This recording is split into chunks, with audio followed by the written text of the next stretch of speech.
To historia jak z bajki. Jest rok 1919. Aleksander Tansman opuszcza rodzinną Łódź i trafia do Paryża. Cel – wielka kariera.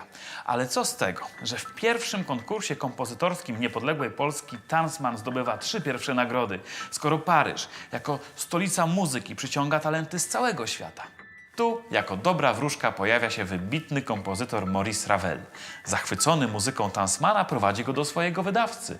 Ten z miejsca proponuje mu kontrakt. I tak Tansman już na początku osiąga to, o czym inni mogli tylko pomarzyć. Wydaje swoje utwory w Paryżu. Jako pierwsze ukazały się właśnie preludia.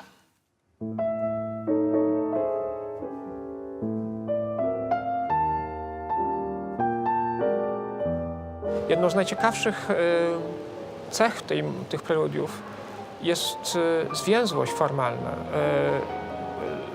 Puenty bardzo krótkie, nieoczekiwane, właściwie taka estetyka fragmentu. To są utwory bazujące na niedopowiedzeniu.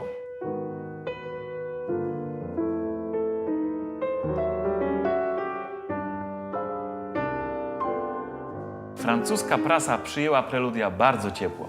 Słyszała w nich odrodzenie polskiej szkoły narodowej i wyzwolenie spod zaborczych wpływów muzyki niemieckiej i rosyjskiej. Ale w Polsce twórczość Tansmana traktowano zupełnie inaczej. Znane powiedzenie mówi, że najtrudniej być prorokiem we własnym kraju.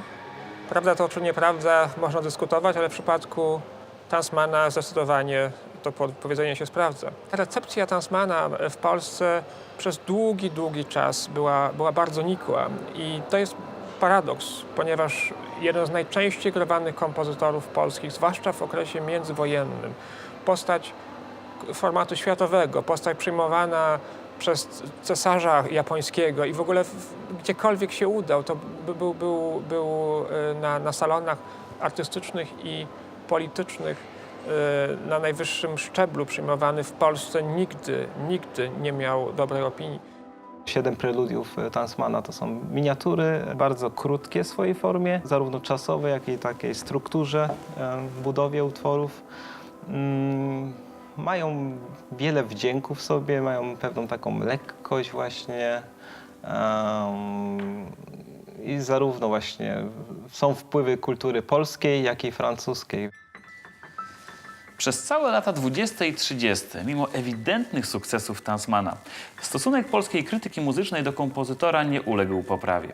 Między innymi dlatego, nieco demonstracyjnie, Tansman zrzekł się polskiego obywatelstwa. Zawsze jednak podkreślał, że jest polskim kompozytorem.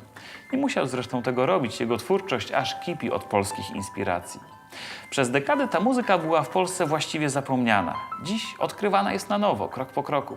Od czego zacząć przygodę z Tansmanem? Może właśnie od preludiów z ich historią, jak z bajki.